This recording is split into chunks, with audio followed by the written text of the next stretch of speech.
help me welcome our next presenter, Money & Cones, with her greenstone, Not Just a Pet.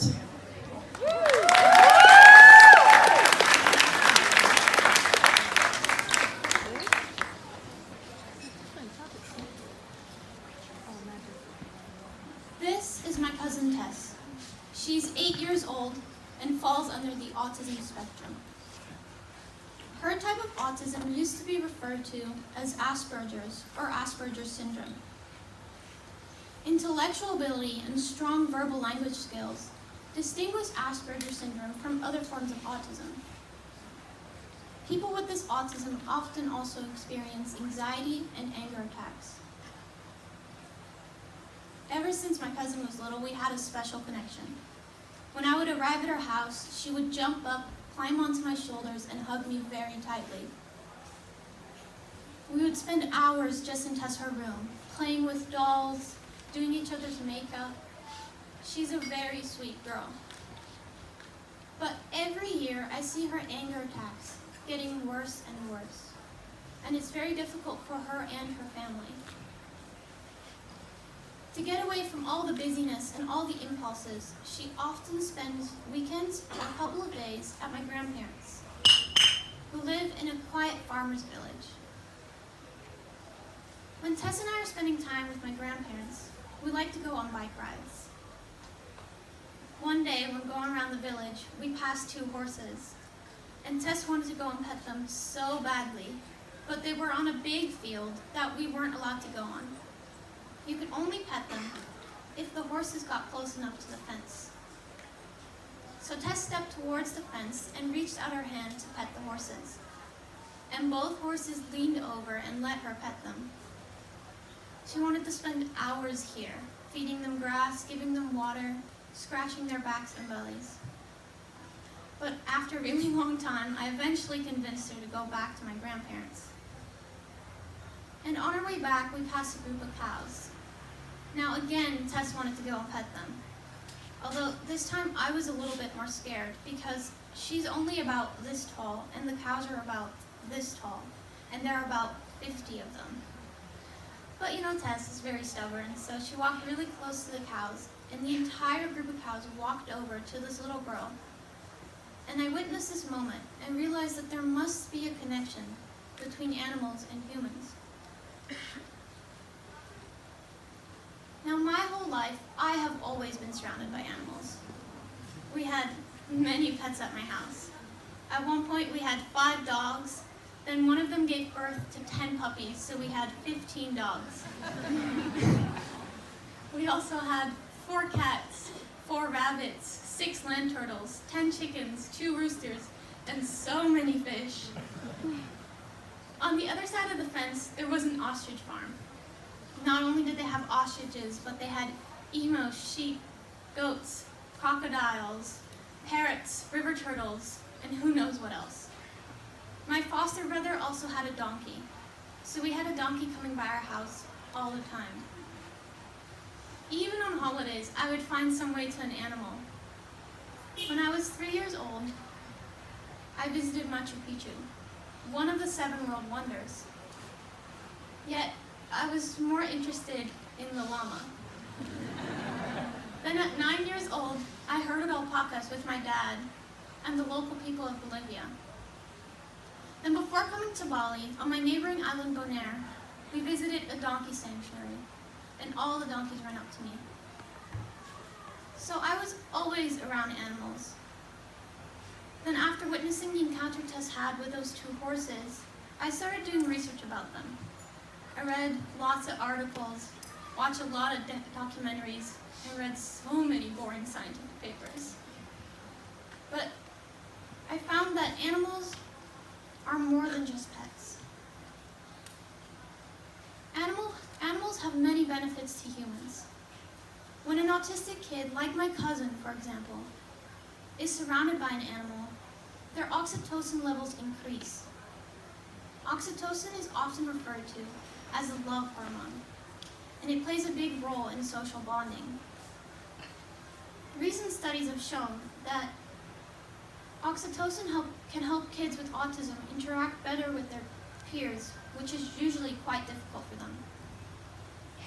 An animal can also help an autistic child focus. Triggering noises that don't trigger most kids often trigger autistic kids. The noises of, for example, running water, the washing machine, or something cooking in the kitchen. I noticed this with Tess as well, and she often wears headphones to cancel out those triggering sounds. Now, I believe that an animal can help steer away from the focus of those outside triggers and help an autistic child be at peace with an animal. Like my cousin was able to spend a long time with those two horses. Not only do animals such as dogs help kids with autism feel more empathy, but they can help adults as well.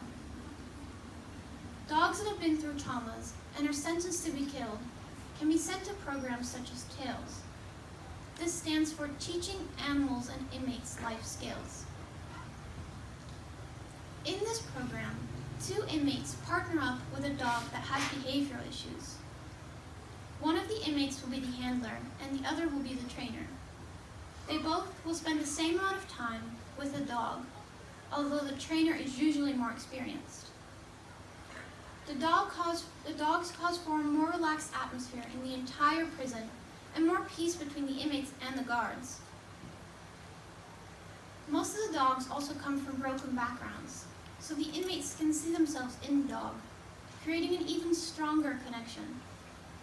And most inmates have never experienced unconditional love until they are paired with their dog, who depends on them to survive. This is a beautiful program, because not only does the human benefit from the animal, but the animal benefits from the human. A really interesting study done in 2017 followed men and women in Sweden from the ages of 40 to 80 for 12 years. They studied their health records based on whether or not they had a dog. And they found that single people with a dog had a 33% chance of living longer lives than single people without one. They also found that the risk of heart attacks decreased by 11%. In another study done with 2,000 adults, showed that people with a pet were more likely to go outside and exercise and had a lower chance of being obese. People that get more exercise have more endorphins released.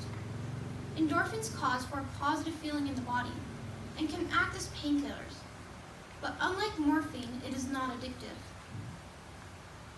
Endorphin lowers the chances of depression and therefore increases the physical and mental health of adults with pets. There's been a lot of research done that shows that classroom pets are not just for fun.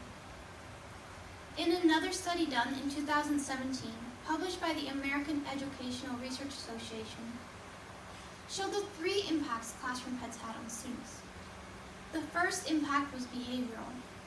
Students were more likely to focus on tasks, had less emotional outbursts, and there were more positive behaviors all around.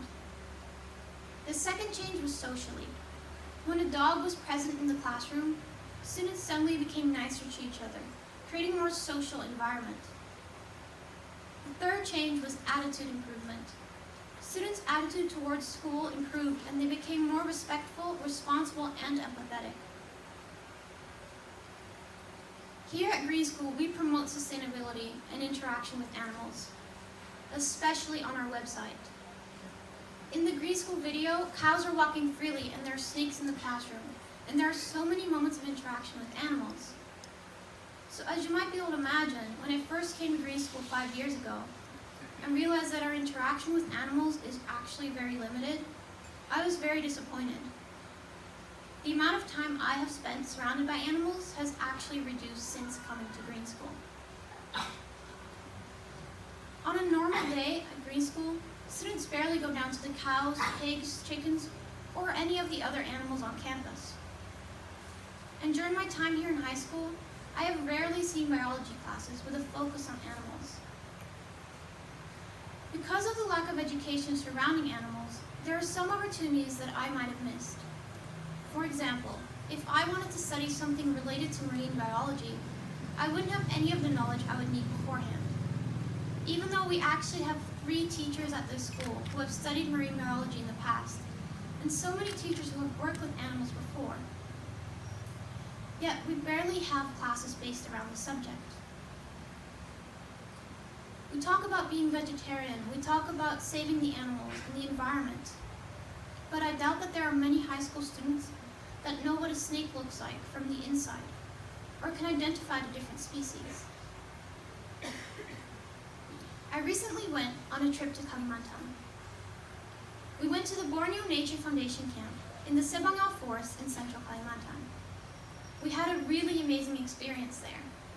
And during our goodbye circle, many students mentioned that they'd learned more about animals and the environment the past 5 days of being there than they had the past 3 weeks preparing for the trip. This shows that when you're learning about animals, you retain much more information if you actually work with them and see them. Now I know there's a lot of kerfuffle here at Green School about having animals on campus. But when kids learn about something, they become less scared. And if we do not teach kids about animals, how can we expect them to want to save them or to have that beautiful connection with them that I saw with my cousin? So to work towards my goal, I collaborated with grade 2 and grade 3. I took grade 3 students in groups of 4 down to see the cows, pigs, and chickens. I would prepare myself for the visit by doing some research about the animals before I went to their classroom. And when I arrived at their class, they weren't so sure what was going on and didn't really want to leave their class. But when I told them we were going to visit the animals, they got so excited. One of the girls was too scared to hold the chicken, but with some encouragement from her peers, she eventually held it. And when 30 minutes had passed and I told them we had to go back to the classroom, none of them wanted to go, even the little girl who was too scared in the beginning. The grade 2 teacher let me work with 3 very active boys because they wanted to create a dog translator. They wanted to create a machine that would translate dog barks into English words. They didn't create a dog translator, but they made a really amazing showcase that showed the different behaviors and emotions dogs can have. And they even let people listen to the recordings of their own dogs. I helped them with this, and it was amazing to see how interested these kids were into learning about the animals they had at home.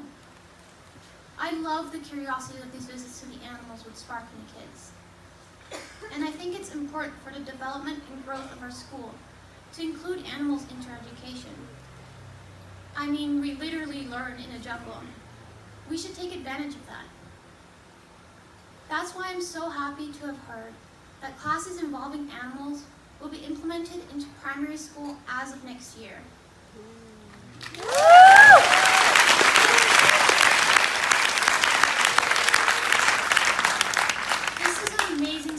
And I hope this will also be implemented into middle and high school, because just like Steve Irwin said, I believe that the time has come where if we don't get animals into our hearts, they're going to go extinct. We are running out of time right